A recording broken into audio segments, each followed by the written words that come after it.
Hey, I'd like to welcome you to another episode of Mission Matters. My name is Adam Torres, and if you'd like to apply to be a guest on the show, just head on over to missionmatters.com and click on Be Our Guest to apply.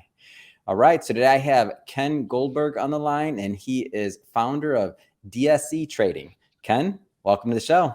Okay, great to be here finally. All right, Ken. So this episode's been a long time coming. I'm excited to announce you as a new author in our upcoming Business Leader Series book, and also a new podcast host on the network as well. So we have a whole lot of things to talk about, and of course, we'll talk about DSE trading and the work you're doing there and your background. But before we get into all that, we'll start this episode the way that we start them all, with our Mission Matters Minute. So Ken, we at Mission Matters amplify stories for entrepreneurs, executives, and experts. That's our mission. Ken, what mission matters to you? There are many, but let's talk about the one that I've really begun to focus on, which is helping people make more informed, less emotional, better objective decisions about their money. It's about making money and making friends for me at this time in my life. It's about relationships.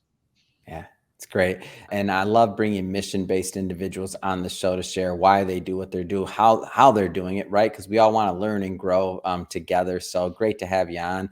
And for the audience, just to let you know, this is the first interview of a two-part series. We'll be bringing Ken back on the show to do a deep dive into his book and into the writing.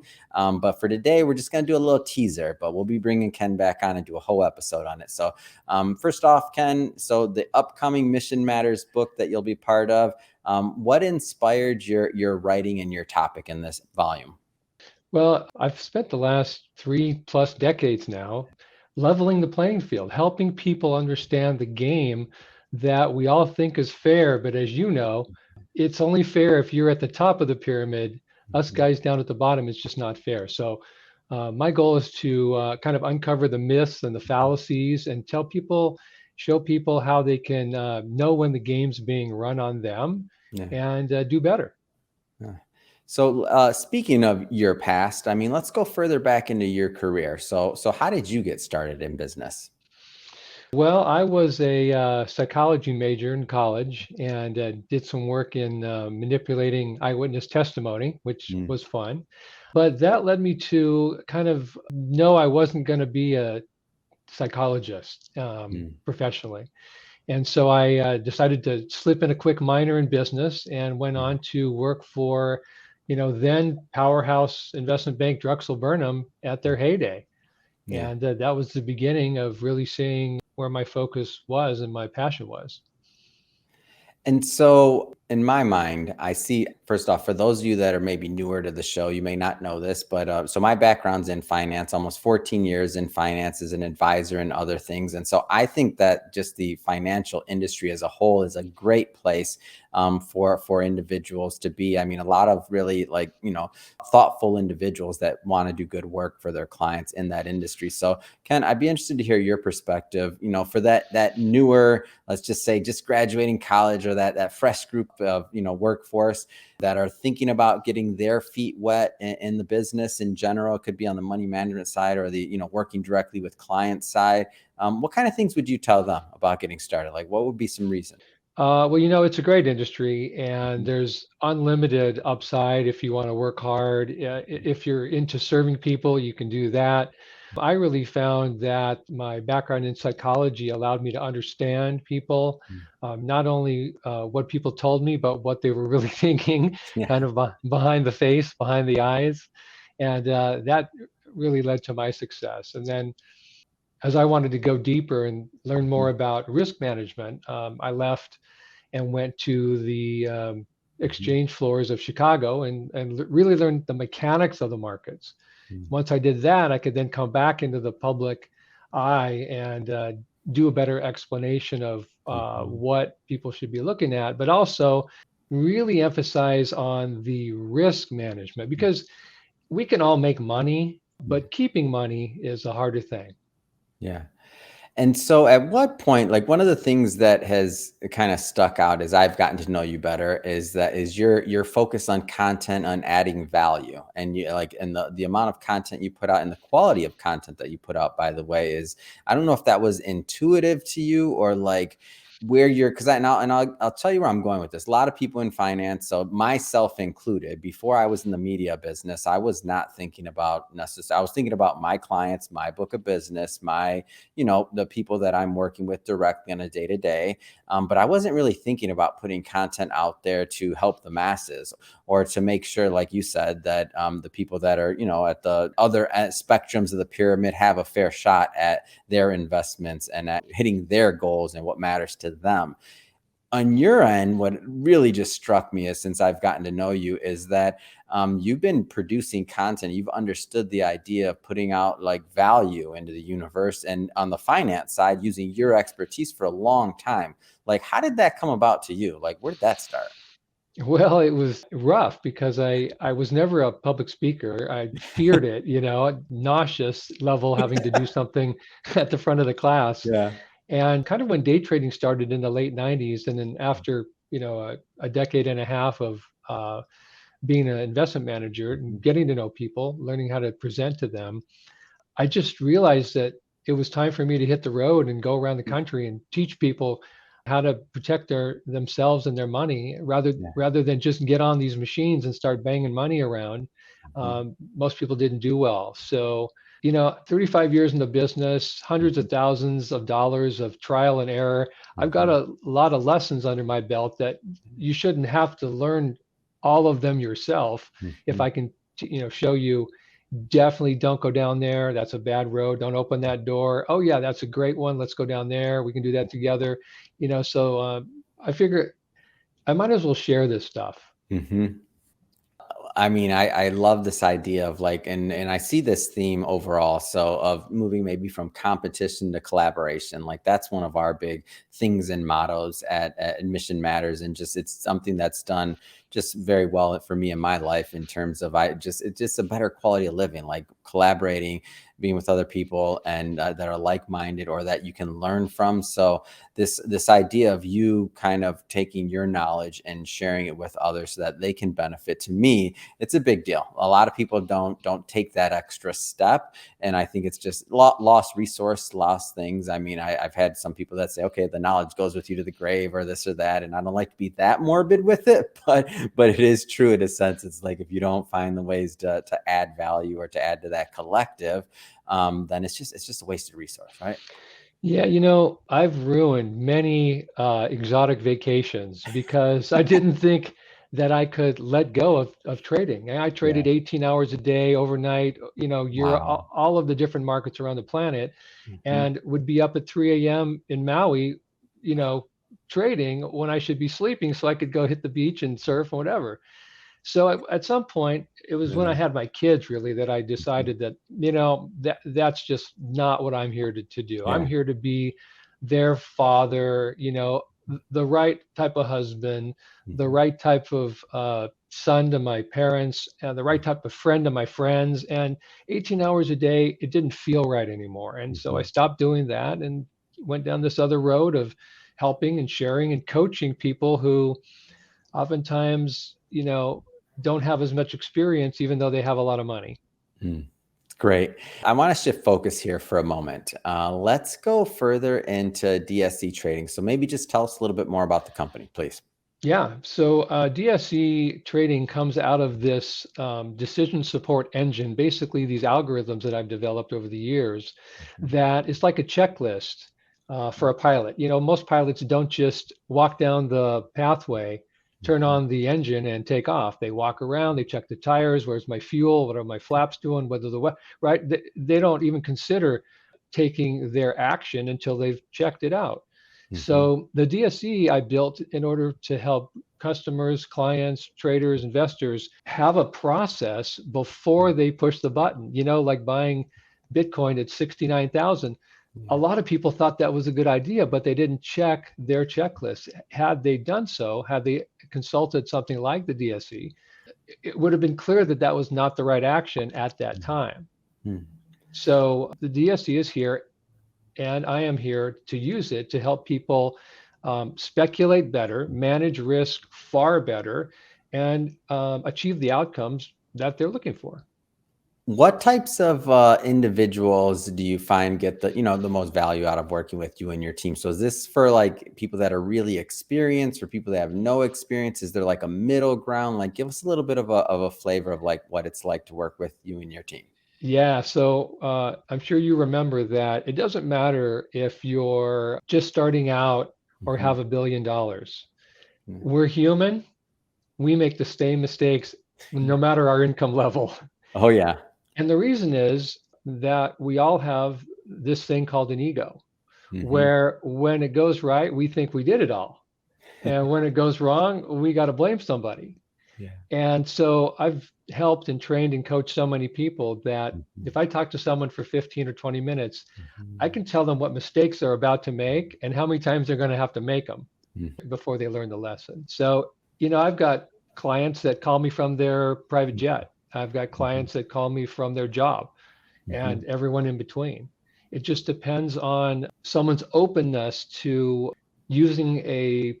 perspective or paradigm Mhm. that they're not getting really in the media. Mm. Everything that we do is crowd behavior, Mhm. mood based. If you think of it like this, you know how a pendulum works, right? The pendulum Yep. swings this way to that way. Mhm. And we have mania and depression.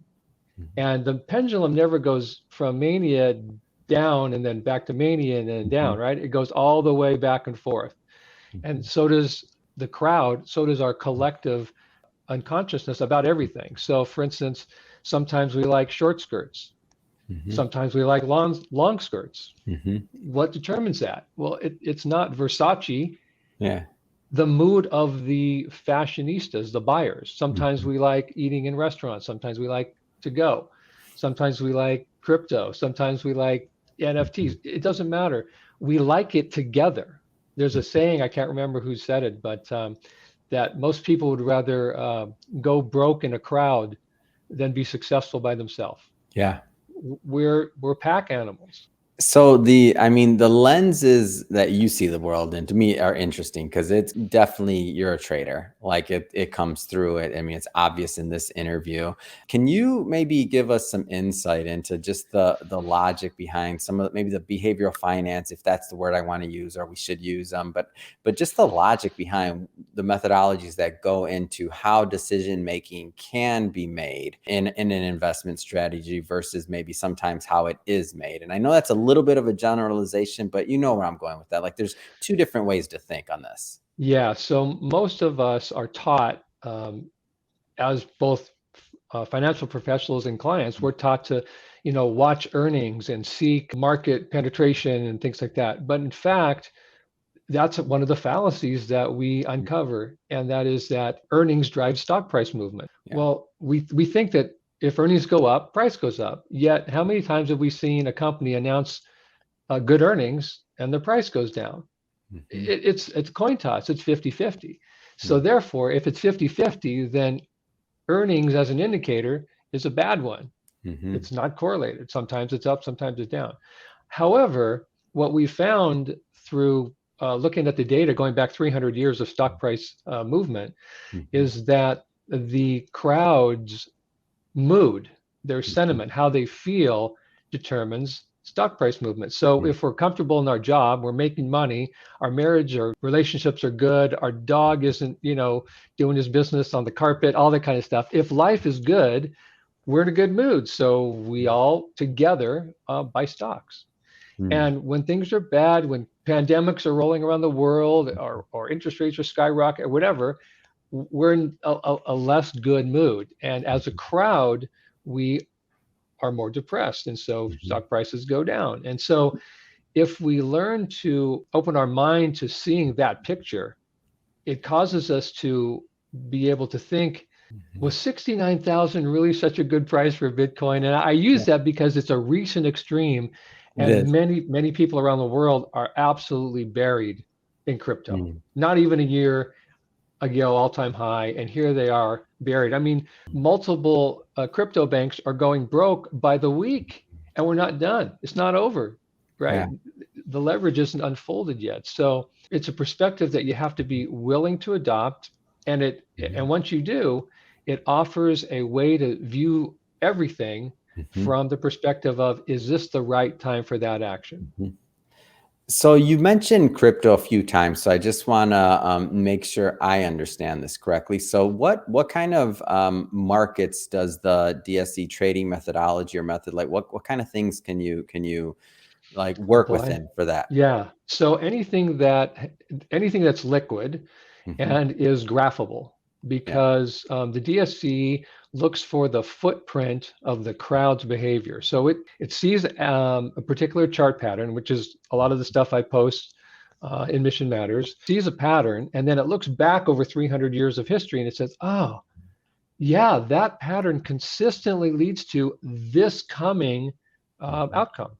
Hmm. So then we get a probability ranking of, okay, if that happens over history and this follows, then there's a good chance it's going to follow again. And Hmm. so then you can set up your play. Should I be buying or should I be selling or should I be waiting? And Hmm. that's really where our work differs from most others. That's great. And I just wanted to bring that up because I know you mentioned crypto a couple times and I'm like, but it's bigger than that. Not obviously that's top of mind. That's what's going on right now, but, and will continue. I'm not saying it's going anywhere.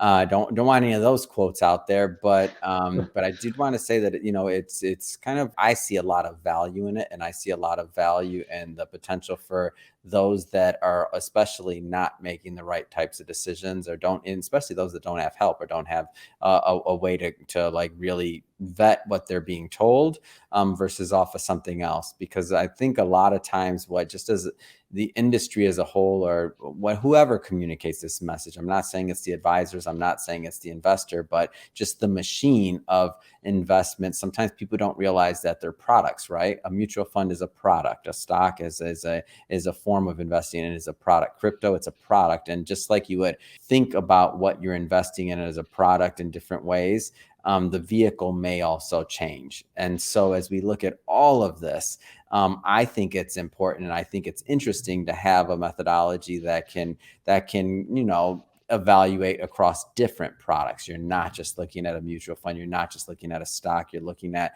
the behavior of a bunch of different industries. So I think Well, it's unique. and to circle back to your Hmm. question, what markets does the DSC apply to? Hmm. Stocks, bonds, Yeah. commodities, Yeah. metals, crypto, real estate, interest rates, Hmm.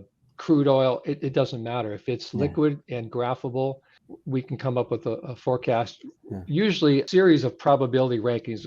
It never comes up with, this is the answer. It often comes up with, this is the highest probability that's Mhm. going to come next. This is the Yeah. second. This is the third. And then as an investor, you can plan. Maybe you want to put a little money into each of the three highest probability outcomes. Mm-hmm. Yeah. So shifting focus slightly here, but I'm excited about it because this is the type of like conversation that you're having all the time, and I'm just excited to talk about it. So your new podcast. I mean, when it was announced, I should say, that you would be a host on our network, I was just like, oh, come on. I'm like, I'm in, number one. I can't wait to see, and for all of our audience to also benefit from your knowledge, and the many years that you've had doing what you do, and also for the type of guests that you may choose to bring on as well. I think it's just going to be a great value add. Let's go into, like, what's your concept and idea for the type of content that you'd like to put out on your show? Yeah. Thanks for asking. So,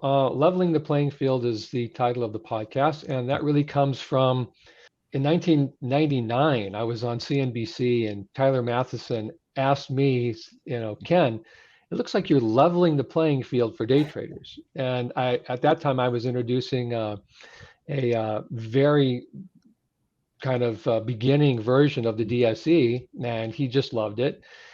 I thought that I should call the podcast that, because it's been so long now and I've seen it with so many people in so many different aspects of life, that leveling the playing field applies to a lot of things. For instance, my latest podcast deals with a guy who's changing the way the foster care system works.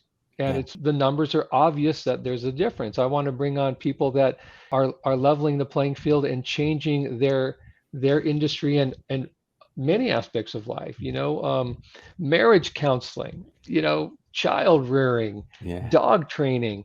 If you've got a better cupcake, I want to Mm. taste it, basically. Oh, I like that one. I do too. I must be hungry. I was just gonna say I like that one too, though. I'm in. You And can use that. so I mean, I just think it's gonna be a hit. Like I'm excited. I'm excited to promote it. I'm excited to tell everybody that'll listen, to subscribe, of course, because I just know you're gonna put out great content. You do great. You do quality work. I've been watching it for a while. So I had to say, Ken, it's been awesome having you on the show. We got a lot more coming on. We'll be bringing you back, of course, for a return follow-up interview. We'll do a deep dive into your writing, of course, in the upcoming Business Leaders book series. But I'll say for now, what's next? I mean, what's next for you? What's next for DSE Trading? What's on the agenda? Well, I want to help more people. I use the DSE algorithms to Mhm. enter and win a trading contest at the World Championships of Trading in 2007. Probably won't do that again. I've used it in a couple hedge funds that I started and sold. Yeah. I don't really see that as my passion anymore. I really want to use understanding crowd dynamics and sentiment and herding behavior to help different fields. I'm consulting to attorneys now. I'm helping entrepreneurs and business owners plan out, the next what it might look like 3 to 5 years from now in their Yeah. in industry. So that really excites me a lot. It's great. And if somebody wants to follow up and learn more about DSE trading or to connect with you, what's the best way for them to do that? You can email me at ken@dsetrading.com. You can go to dsetrading.com. There's some social media links that we'll post here, and I'm here to help. Fantastic. And we'll put all that information in the show notes so that our audience can just click on the link and head right on over. And don't forget, subscribe to Leveling the Playing Field. We'll leave the links to that. And of course, that's on missionmatters.com. So definitely want to check that out. And speaking of the audience, if this is your first time engaging with the Mission Matters platform or listening to an interview, we're all about bringing on mission-based individuals and having them share their mission, why they do what they do, how they're doing it, like what can we all learn and gain and grow together as a community from that information. If that's the type of content that's interesting or sounds engaging to you or meaningful, like hit that subscribe button. We have many more mission-based individuals coming up on the line, and we don't want you to miss a thing. And Ken, it has been a pleasure. Looking forward to our next interview, and thanks again for coming on the show. Hey, great to be here. Thanks for having me, Adam.